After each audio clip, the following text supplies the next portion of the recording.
Please tell me. So this one's the Dell G7. So that's their higher end gaming laptops. So this one has the i7, which is the highest end processor for gaming right now.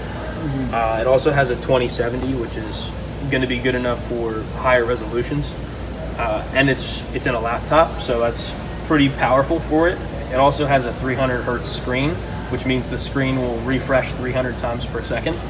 So if you're playing games where responding to it or quick actions is important, that's where it's going to make a difference.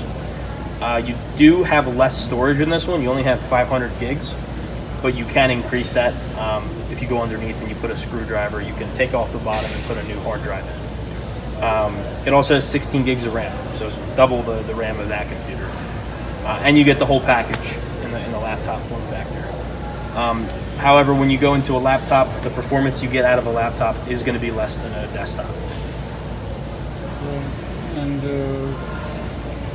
what kind of games we can play on this one? Anything. We can play anything? Yeah. It's going to work fine? Yeah.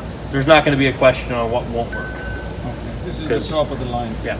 And it's called, what is it called? The Dell G7. Dell G7. Yeah, it's right on the computer there. Okay.